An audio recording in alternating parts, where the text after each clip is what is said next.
बच्चों, मैडम की पाठशाला में आपका स्वागत है। मैं हूं आपकी मैडम सरिता, लेकर नई वीडियो जिसका टाइटल है परसेंटेज।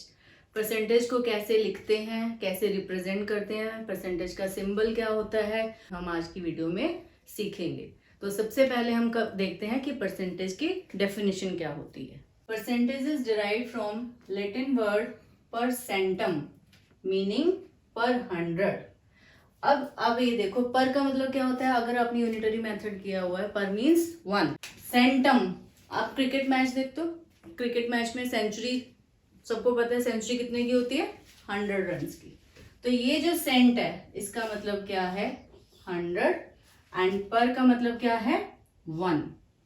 ठीक है, तो परसेंटम मीन्स पर 100 मीन्स 100 पर 1, 100 में 1। तो परसेंटेज का मतलब क्या है, percentage is derived from Latin word percentum meaning per 100 and what is the symbol of percentage। कैसे हम इसको लिखते हैं, अगर हमें बताना है कि परसेंट है, कौन सा सिंबल हम लगाएंगे, कौन सा साइन लगाएंगे जिससे पता चलेगा कि ये परसेंट है, उसका है ये सिंबल। इसको आप अगर दूसरी तरह से देखना चाहो, ये सिंबल अपने आप में ही आपको क्या दिखा रहा है, इसको हम लेंगे एज अ 1 और ये 2 0 आ गई, ये बन गया 100। तो percent symbol is this and by this you can retain in your mind कि परसेंट का मतलब क्या है, 100 पर 100। Clear? So we can write this like this. Now we will see how we can write any number in percent form. So suppose we have to write 1%।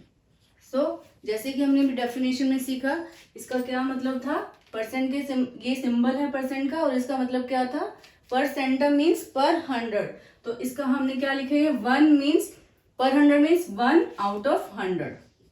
We can write it like this also, 1 out of 100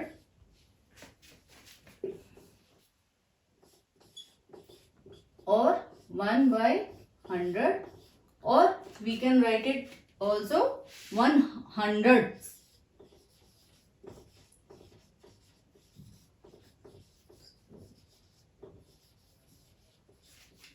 Clear? So 1% we can write, we can say कि 1 out of 100, or we can write it 1 out of 100, or we can say 100s। आपने place value system किया होगा, उसमें आपने ये सीखा है कि 100s प्लेस है तो वो पॉइंट डेसिमल के बाद अगर जो 2 जीरोज होती हैं तो उसको हम क्या कहते हैं, कौन सा प्लेस होता है, वो 100s प्लेस। अगर आपको नहीं समझ में आती है ये, आपको नहीं पता, तो मैं ऑलरेडी एक प्लेस वैल्यू सिस्टम पे वीडियो डाल चुकी हूँ, वहां पे आप जाके उसको देख सकते हो, लिंक मैं डिस्क्रिप्शन बॉक्स में डाल दूंगी। अब हम और एग्जांपल्स देखते हैं। जैसे 10% है, उसको आप कैसे लिख सकते हो। 10% का मतलब आपको मैंने क्या बताया, जो भी ये नंबर है ये आउट ऑफ किस में से है, ये पर 100 है, मीन्स तो 10 पर 100,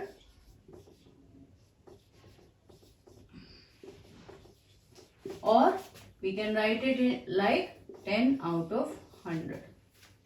क्लियर? अब आपका ये हो गया फर्स्ट, सेकंड, और नंबर हम लिख के देखते हैं ताकि आपकी कंफ्यूजन दूर हो उसके, कि 25% अगर हमने लिखना है तो वो हम कैसे लिख सकते हैं।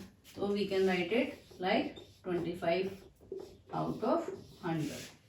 ठीक है, उसके बाद एक और एग्जांपल देख लेते हैं।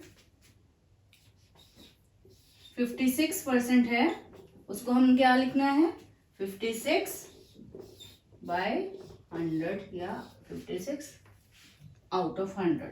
सो like this we can write any number in percent form by writing 100 as denominator, and number जिसका परसेंट हमें दिया हुआ है वो हम लिखेंगे एज अ न्यूमरेटर, और 100 आएगा as denominator.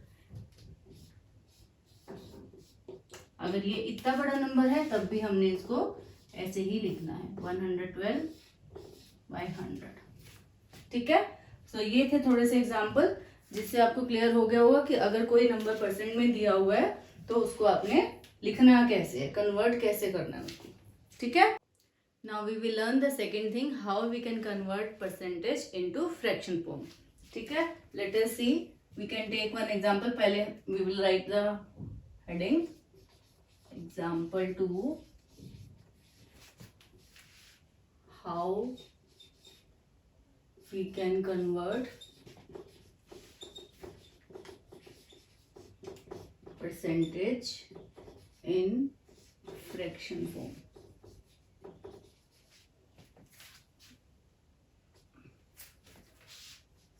Let us take 10%.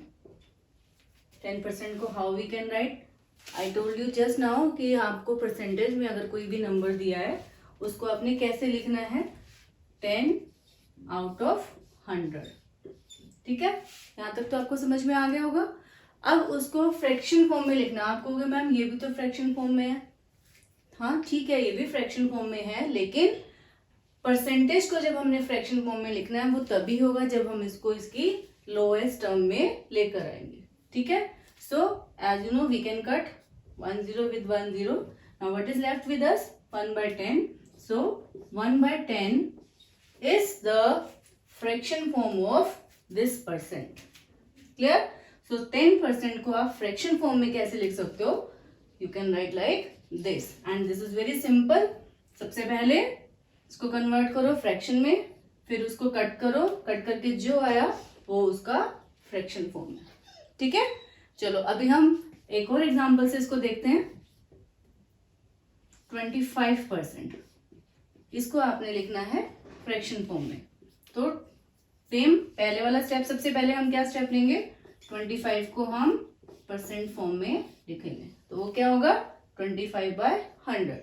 Now अभी मैंने आपको क्या बताया, फ्रैक्शन फॉर्म कब होगी, जब हम इसकी लोएस्ट टर्म में लाएंगे. मींस अब हम इसको कट करना देखेंगे. अब कट करने के लिए आपको कट करना आता है या नहीं, तो उसके लिए हमने क्या करना होता है, हमें ये देखना है कि एक ऐसा नंबर लेना है, ऐसी डिजिट लेनी है जिसमें ये दोनों आते हो. मींस दोनों नंबर, मतलब वो नंबर इन दोनों को कट कर सके. सो आपने डिविजिबिलिटी रूल आपको पता होंगे, आते हैं नहीं आते तो उसकी एक वीडियो मैं पहले ही डाल चुकी हूँ, लिंक डिस्क्रिप्शन बॉक्स में डाल दूंगी, जाकर देखना और सीखना कि अगर हमें किसी भी चीज को डिवाइड करना है, कट करना है, तो डिविजिबिलिटी रूल अप्लाई करके हम क्विकली कैसे उनको कर सकते हैं. तो जैसे कि हमने 5 का डिविजिबिलिटी रूल क्या सीखा था कि जिसमें एंड में 5 आए और 0 आए तो वो किससे डिविजिबल होता है, 5 से. इट मीन्स ये जो दोनों नंबर है किससे कट कर सकते हैं, 5 से. तो 5 की टेबल में 25 कब आता है, 5 5 जा. ठीक है, और 5 2 जा 10 एंड 0 एज इट इज आ गई. ठीक है, उसके बाद अब देखो जो ये नंबर आया ये आपस में कटता है. यस, ये भी 5 की टेबल में आता है, 5 की टेबल में. तो 5 1 जा 5 एंड 5 4 जा 20. तो ये जो आया है ये क्या आया है, ये 25% का फ्रैक्शन फॉर्म आया. क्लियर हो गया? क्लियर. अब हम करेंगे एक और example.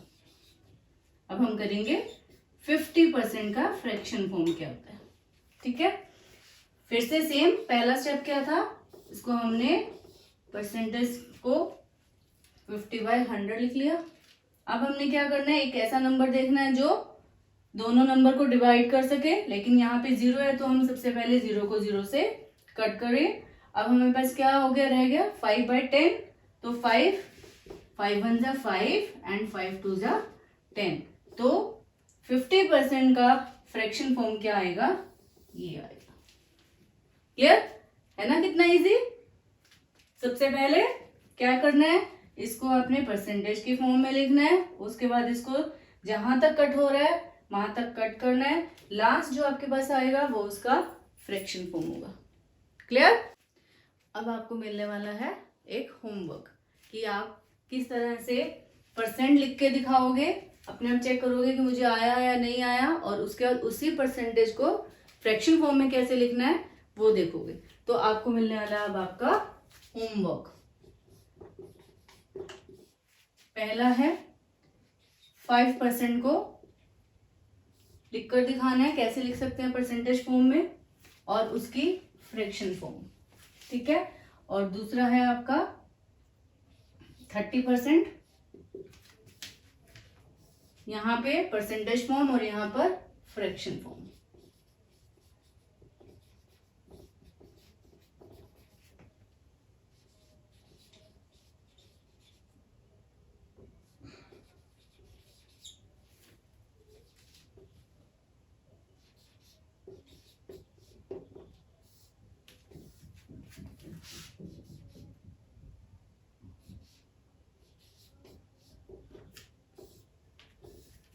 So this is your homework. अगली वीडियो में हम देखेंगे कि परसेंटेज को, अभी हमने क्या सीखा, परसेंटेज को फ्रैक्शन फॉर्म में लिखना। अब नेक्स्ट वीडियो में हम सीखेंगे फ्रैक्शन फॉर्म गिवन है उसको परसेंटेज फॉर्म में कैसे वापस कन्वर्ट करना है, प्लस परसेंटेज को डेसिमल में कैसे हम उसको शो कर सकते हैं। आई होप आपको ये टॉपिक समझ में आया होगा। और अब आपने क्या करना है, ये जो आपको होमवर्क मिला है उसकी प्रैक्टिस करनी है। आप प्रैक्टिस करिए और मेरी वीडियोस को लाइक करें, शेयर करें और चैनल को सब्सक्राइब करें। मिलती हूँ जल्द ही नई वीडियो के साथ। Till then bye bye.